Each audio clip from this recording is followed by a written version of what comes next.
देखो इधर, हम सब पढ़ रहे थे विद्युत विभव द्वारा धारिता, इलेक्ट्रिक पोटेंशियल एंड कैपेसिटेंस। अभी तक इसमें दो तीन चीज पढ़ चुके हैं। पहला हम लोगों ने क्या पढ़ा? विद्युत विभव। दूसरा क्या पढ़ा? विद्युत विभवांतर। तीसरा क्या पढ़ा? बिंदु आवेश कण क्या जी? विद्युत विभव। जैसे हम लोग पढ़े थे पहले चैप्टर में अच्छी और निरक्षी स्थिति में वैद्युत क्षेत्र की तीव्रता, वैसे हम लोग यहां भी पढ़ेंगे क्या? अच्छी और निरक्षी स्थिति में विद्युत विभव। तो पहला हम बात करते हैं अच्छी स्थिति। अच्छा बताओ,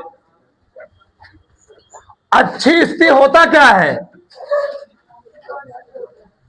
जब वैद्युत विभव वैद्युत द्विध्रुव के अक्ष पर ही ज्ञात किए जाए उसको हम लोग क्या बोलते हैं? अच्छी स्थिति। और जब वैद्युत विभव किसी वैद्युत द्विध्रुव के लंबवत ज्ञात किए जाए, परपेंडिकुलर, उसको हम लोग क्या बोलते हैं? ये अच्छी स्थिति। पहला हम बात करेंगे अच्छी स्थिति। पूरा सेम सेम वही पैटर्न है। हम तो कहेंगे पन्ना खोल लो, पन्ना खोल बैठे हो, लिखा नहीं तुमको। अच्छी स्थिति वाला पन्ना खोल लो, देखते रहो यहाँ पर, अभी लिखना कुछ नहीं है। हाँ चलो हेडिंग डाल दो पहले।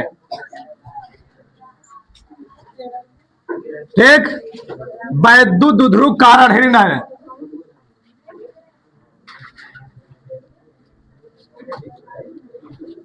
वैद्युत द्विध्रुव के कारण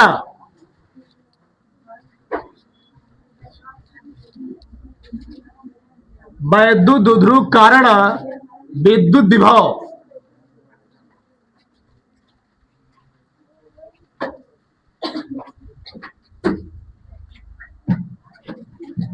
electric potential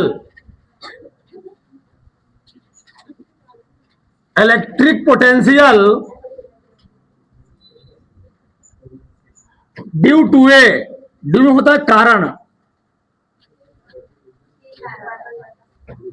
electric dipole, electric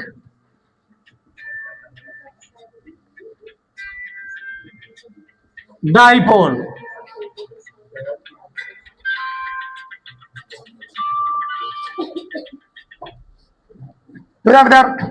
चलो, वैद्युत द्विध्रुव का क्या जी? विद्युत विभव। समझ फिर चलो, हमने तुमको बताया था दो तीन चीज। समझ फिर पहला हम क्या निकालेंगे जी? अच्छी स्थिति। किसमें निकालेंगे? अच्छी स्थिति में।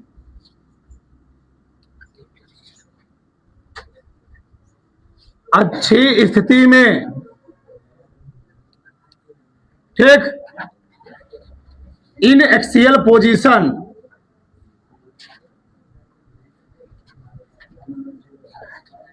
इन एक्सियल पोजीशन, अच्छी स्थिति में।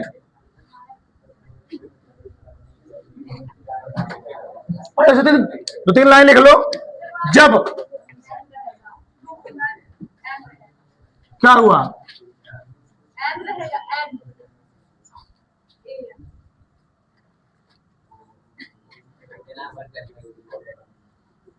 जब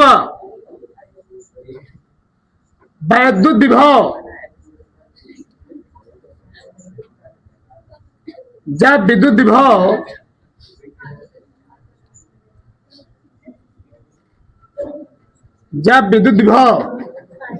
वैद्युत द्विध्रुव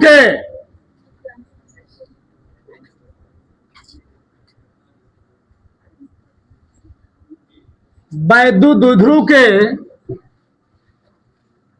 अक्ष पर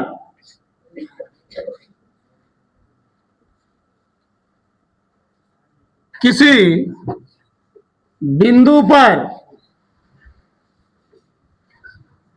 ज्ञात किया जाता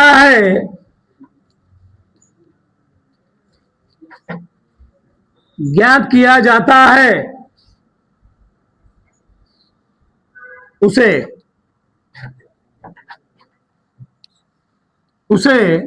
अच्छी स्थिति कहते हैं।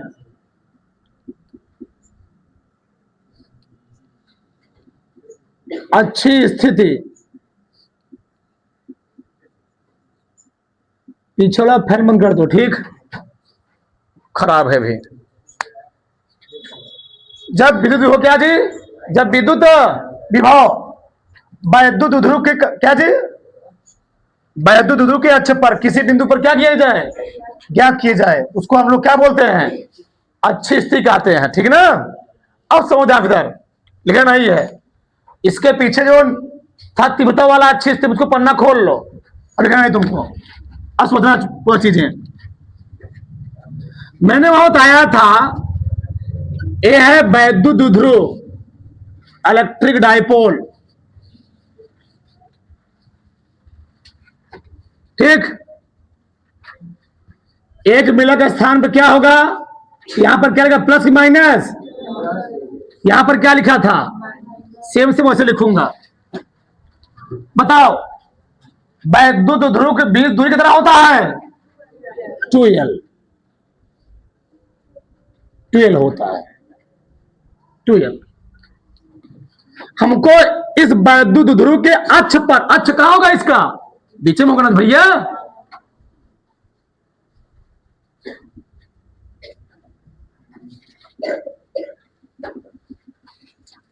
मान लीजिए मैंने पॉइंट P पर क्या निकालना है, पॉइंट P पर निकालना है वैद्युत विभव,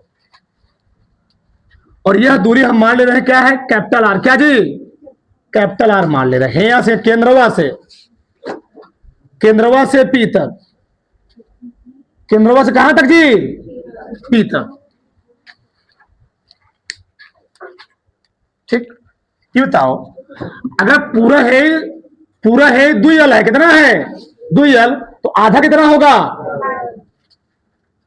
आधा है L होगा, सब बनाया गया उसमें, तो ए भी कितना हो गया जी, आधा L हो गया, ऐसे, ठीक। चलो ये बताओ इस बिंदु P पर प्रभाव किस किस आवेश कण पर पड़ेगा, -Q आवेश का भी यहां प्रभाव पड़ेगा और +Q आवेश का प्रभाव पड़ेगा। जब दोनों मिले प्रभाव पड़ेगा तो दोनों मिला आवेश से हमको यहां तक दूरी निकालना पड़ेगा, नहीं निकालना पड़ेगा, ना जी। बताओ हेया से दूरी कितना है जी, हेया से दूरी है R, इसको पॉइंट मान ले रहा हूं, O सही रहेगा, केंद्र O है, हे दूरी R है, दिख रहा है और अच्छा बनाओ, दिख रहा है ना, टोटल दूरी R है, टोटल दूरी R है, हमको दूरी निकालना है -Q से, हेतना R है, हेतना L है,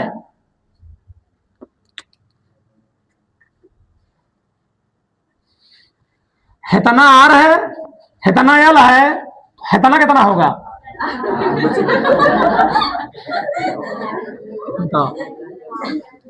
क्या जी, बस वही जानना था, R - L, ए वाली दूरी, थोड़ा सही से,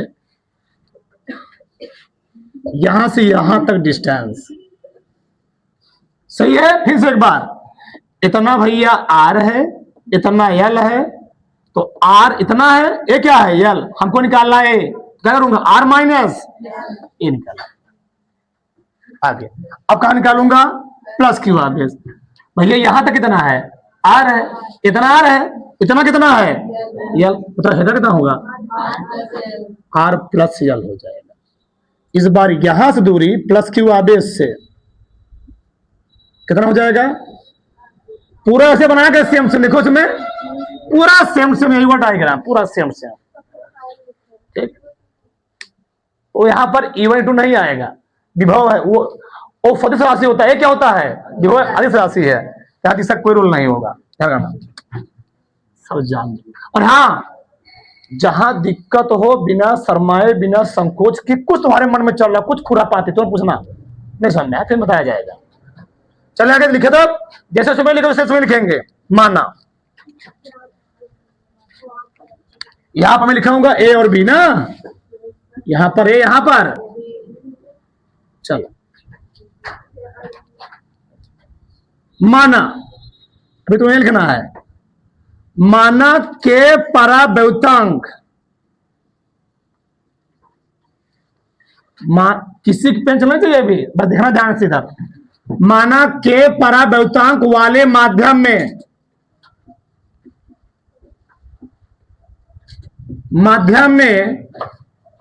एक वैद्युत द्विध्रुव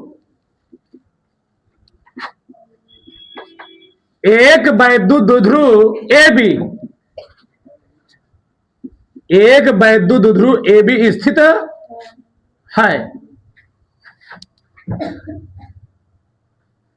वैद्युत द्विध्रुव के मध्य बिंदु O से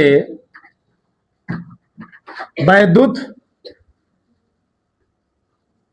द्विध्रुव के मध्य बिंदु O से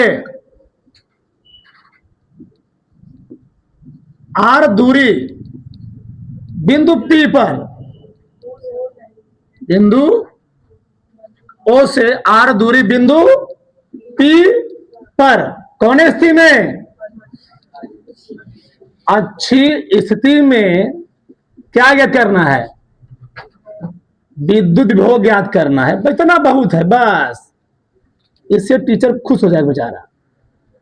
विद्युत विभव ज्ञात करना है। इस सजाया जाते फेयर लवली, इसका बोरो प्लस आई प्लस है,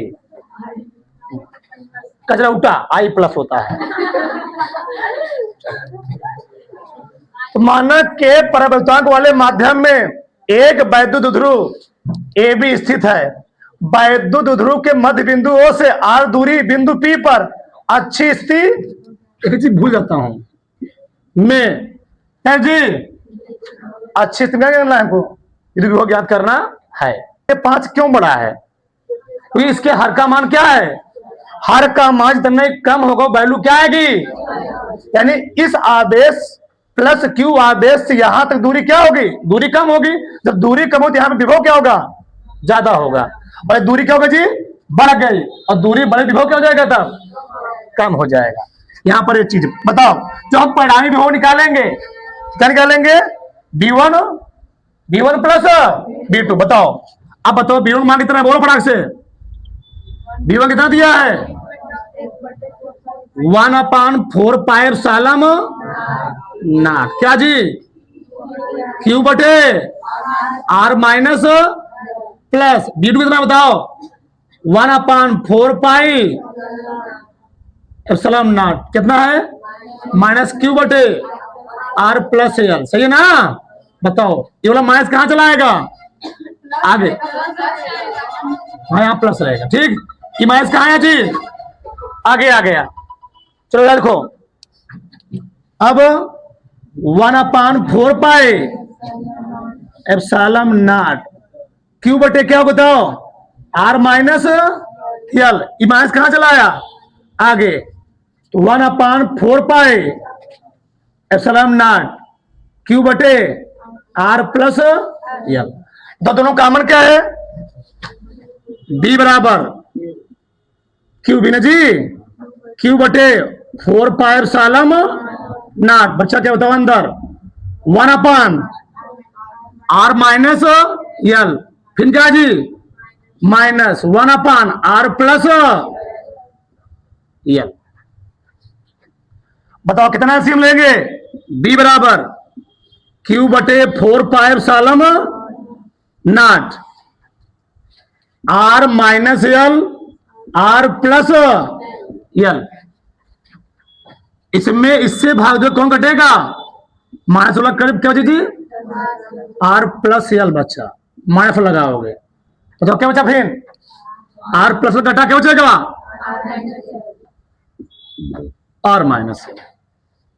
ठीक, ब्रैकेट को ओपन करो, क्या बताओ, Q बटे 1/4 pi epsilon not R plus L minus R plus बटे A minus B plus B क्या होता है, A square minus B square.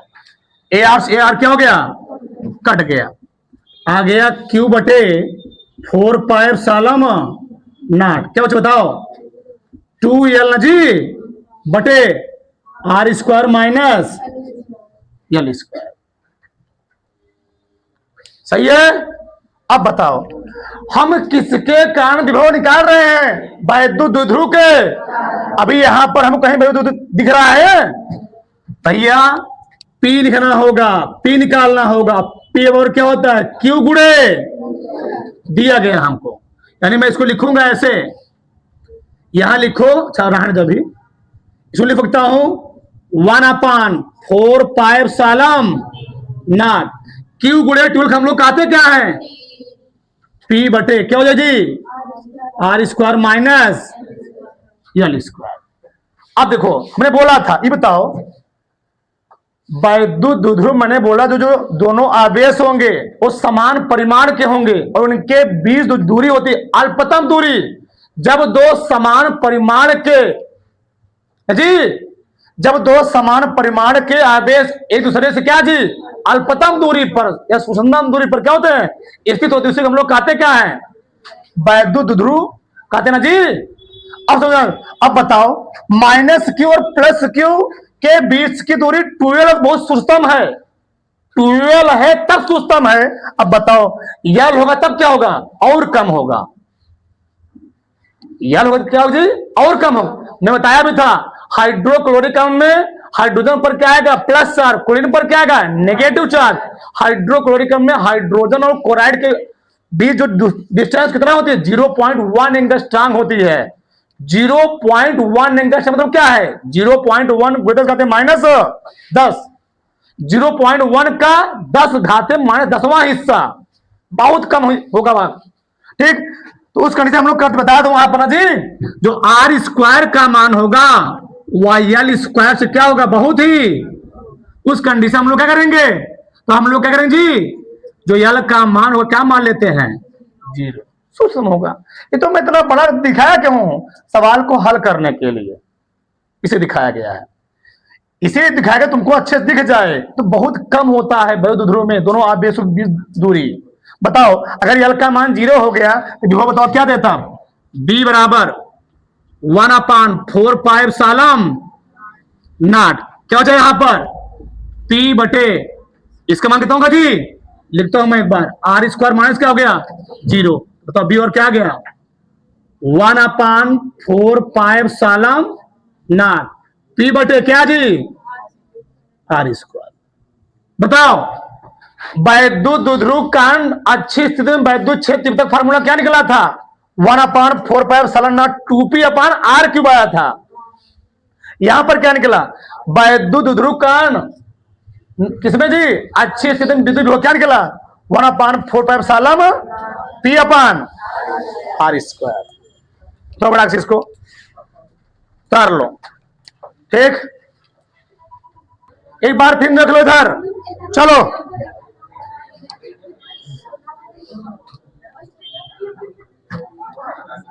हमने क्या किया? एक लिया वैद्युत ध्रुव, यहां पर क्या लिखा? प्लस क्यू आवेश, यहां पर क्या लिखा? माइनस क्यू आवेश। बोलो मत।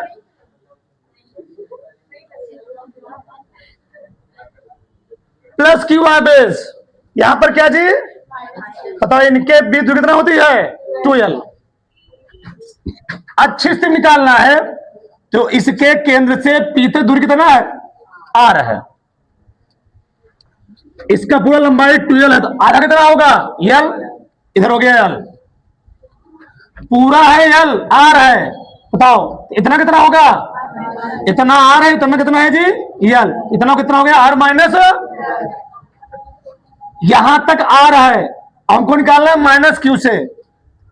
इतना कितना एल है? कितना हो गया? R plus L. बस वो लिखा गया। बिंदु पी से प्लस क्यू आवेश से दूरी आर माइनस एल। फिर क्या लिखा? बिंदु पी से माइनस क्यू आवेश का क्या जी? दूरी आर प्लस एल। अब मैंने क्या लिखा? ये बताओ बिंदु पी पर विभव किस कारण होगी? प्लस क्यू आवेश कण किसके कारण होगी? माइनस क्यू आवेश कण होगी। चलो तो प्लस क्यू आवेश कण बिंदु पी पर क्या जी? विद्युत विभव क्या लिखा मैंने? B1 बराबर 1/4 pi Q upon R minus plus Q आवेश दूरी आर माइनस एल है। बिंदु आवेश फॉर्मूला यही होता है। बिंदु आवेश का वैद्युत विभव क्या होता है? 1/4π क्यू अपान, तो क्यू बटे आर कितना है? R minus L. अगला माइनस क्यू आवेश कारण बिंदु पी पर क्या जी? विद्युत विभव B2 बराबर 1/4π minus Q upon R plus L. ये प्लस है एल प्लस। अब बताओ तो बिंदु पी पर परिणामी विभव क्या होगा? B B1 plus B2। अब बताओ B1 का मान कितना है? इतना। अच्छा एक मिनट, हमने माइनस वाला आगे क्यों लिखा, प्लस वाला पीछे क्यों लिखा? अरे भैया बताया, अभी बताया ना, 1/, लिखा गया 5, 1/, लिखा गया, चलो मैं लिखा 8, कौन वैल्यू बड़ी है? 1/5 बड़ी है, 1/8 क्या है? छोटी है। अब बताओ अगर माइनस वाला पीछे लिख दोगे और प्लस वाला कहां लिखोगे? आगे लिख दोगे, क्यों? उल्टा हो जाएगा भैया। ऐसे घटाने मतलब ऐ समझो, B1 के कारण, अच्छा B1 क्या है? प्लस क्यू आवेश कारण, यानी प्लस क्यू आवेश का जो विभव होगा उसका मान ज्यादा होगा, और माइनस क्यू आवेश का जो विभव क्या होगा जी? क्या होगा? जो विभव का मान होगा क्या होगा? कम होगा। इसलिए प्लस क्यू आवेश हम रखेंगे आगे, क्यों? अगर हर का मान जितना ही कम आएगा उसकी वैल्यू उतनी क्या आएगी? उसकी वैल्यू उतनी ही बड़ी आएगी। ये है 5 दूनी 10, 0.2 है, ये क्या है? 0.11 समथिंग कुछ आएगा, तो ये वैल्यू बहुत बड़ी आएगी। यानी हर इतना छोटा होगा उसका मान उतना ही क्या आएगा? ज्यादा आएगा, और हर इतना बड़ा होगा उसका मान उतना ही क्या आएगा जी? कम आएगा। इसलिए प्लस क्यू आवेश का जो विभव होगा उसको रखेंगे आगे, और माइनस क्यू आवेश का रखूंगा पीछे। यानी इससे निष्कर्ष नहीं निकला, माइनस क्यू आवेश का जो विभव होगा उस विभव का मान कम होगा, और प्लस क्यू आवेश का जो विभव उसका मान क्या होगा? ज्यादा होगा। चीज किया गया। अच्छा आगे रखा गया माइनस, तो पीछे क्या रखा गया? प्लस। तो दोनों में कॉमन क्या है? 1/4π, क्यू अपान भी है, कॉमन है ना, तो क्यू अपान 4π कॉमन लिया गया। बचा क्या? 1/r माइनस 1/r प्लस, कितना एलसीएम लिया गया? r minus L, r plus L. r minus L और r प्लस एल में जब r माइनस एल से भाग क्या बचेगा? r प्लस माइनस लगाया, अब यहां क्या बचेगा? r माइनस, ब्रैकेट ओपन किया, r सार क्या होगा जी? एल, एल का एल हो गया 2l। अब बताओ हम किसके कारण विभव निकाल रहे हैं? वैद्युत द्विध्रुव कारण। अभी अच्छा वैद्युत द्विध्रुव हम लोग दिखाते किससे हैं? पी से। क्या अभी इस फार्मूला कहीं पी दिख रहा है तुमको? ये हम लोग Q गुणे 12 हम लोग क्या लिख सकते हैं? पी लिख सकते हैं। वैद्युत द्विध्रुव निकाय रचना करने वाले आवेश में से किसी एक आवेश, दोनों आवेशों में किसी एक आवेश और उनके बीच दूरी गुणनफल हम लोग कहते हैं वैद्युत द्विध्रुव आघूर्ण। ये बात चल रहा है, ये चीज हो गया। हमने क्या बोला? अब एल का मान मैंने कम क्यों ले लिया? छोड़ क्यों दिया? एल का मान यहां पर क्या लिया? 0 लिया गया। क्यों? वैद्युत द्विध्रुव इनके बीच दूरी बहुत कम होती है। दो आवेश भैया कितना दूरी? बहुत कम दूरी पर होंगे, 10⁻−10, बहुत कम, सोच से परे। यार छोड़ दिया गया, बचा क्या? r²। फार्मूला क्या आ गया? B 1/4π P अपान हो गया। ठीक।